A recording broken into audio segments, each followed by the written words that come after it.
This is Dexter Robinson, Ideal Client Entrepreneurship 645. So before we can talk to you a little bit about our ideal client, I just wanted to give you a description of kind of our triad. We are a cloud services company, and our goal is to help businesses learn how to use cloud technology more effectively, show them how it saves money, and how it can help them securely respond to market demands.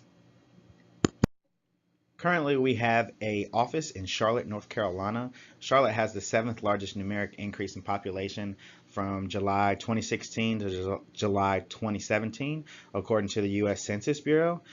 Charlotte, from Business Insider, has been ranked number 16 of 21 cities in 2017 with the highest startup growth rate at 74%, and they were ranked 9th in 2016. According to PC Magazine, Charlotte is ranked number 11 in high-tech cities you want to call home based on average salary and other benefits, and that was this year in 2018. And WRAL, which is a local news outlet here, says that financial tech and IT jobs are in high demand in Charlotte as well as the Triad region in North Carolina, which also explains why we have secondary locations in Greensboro, North Carolina and the Raleigh-Durham area. So our demographics, the folks that we're actually shooting for, are financial firms, banks, tech startups, and staffing companies. Realistically, I think the cloud technology is probably a little bit more advanced than what people are ready for at the moment. So we will be slow to gain customers over the next few years. As far as our targeted age range for business owners, it's age 45 to 64. According to the U.S. Census Bureau, they employ about 12,000 employees in the Metro Charlotte area. So our psychographics, why would people, or kind of what people are looking for as far as cloud technology and the services that we provide, is that it's cost effective, it's efficient and low maintenance, ease of access yet secure, so you're not confined to one area. They want to simplify their processing and business needs. They definitely are looking for services from people who are certified to implement the technology that they're looking for. So then the next question becomes, well, how will you reach this audience? So there's a couple of different ways that we do that, social capital being one of those ways. Kevin Robinson, which is the president of our triad, has 30 plus years in technology and 15 years with Microsoft. So he's been able to build a lot of relationships just through his professional experience that continue to contact him and leverage his expertise in technology.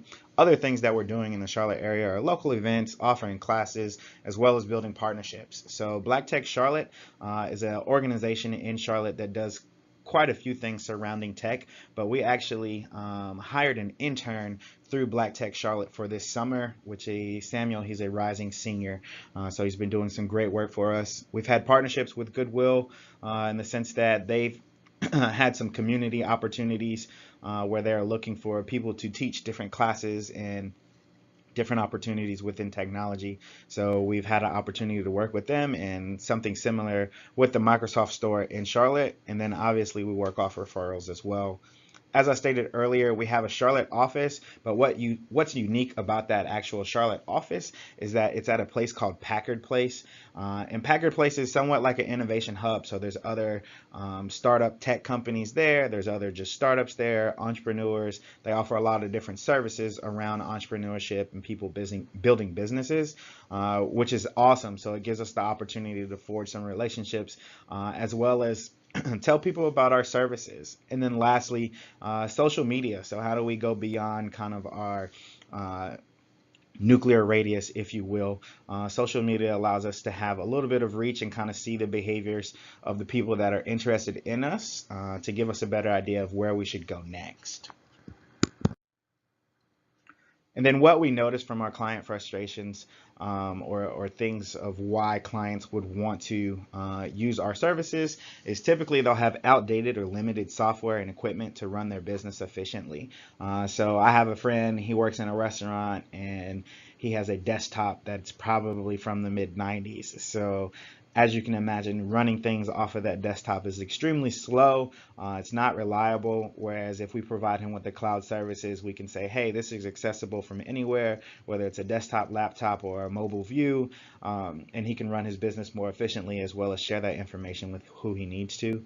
The next piece is limited physical storage. So some of our larger businesses may be running out of physical storage to store or archive their documents. So think about, let's say, a dentist, and it's someone who has their own firm, if you will, and they're keeping all their medical records in a file room. Well, if their client base outgrows the space of the file room, they're going to now need to store those things in a new secure location. So our technology obviously can help them do that, and there's no limitation to the physical storage.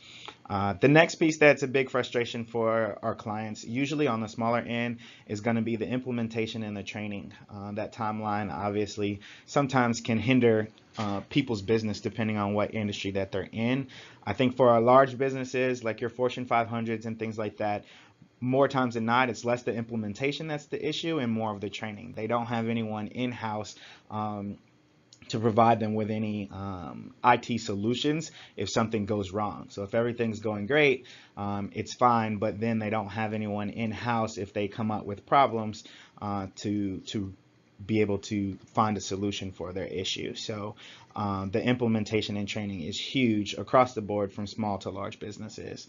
Timeline and cost can be something that can be difficult for clients, generally on the smaller end, because it can hinder their business depending on what their industry is. How long will it cost to set it up, implement it, and then train them? And then lastly is the foundational understanding. As I said earlier in the presentation, cloud technology is something that's catching on with larger businesses for the most part. So, Google has a cloud, Microsoft has cloud, and then there's quite a few other folks that are large corporations that understand, because they've already ran out of their physical space. So they understand how important this technology is moving forward, whereas a lot of our small businesses may not necessarily have the need for it yet, or even your mid-sized businesses may not have the need for it yet. So helping them understand why the cloud is useful and important as well as efficient is going to be extremely big, which is why we offer some of those training classes and partnerships in the community, because it's something that currently at the moment it seems like they don't need, but within the next 3 to 5 years, this is what everybody will be using to store their information across various industries.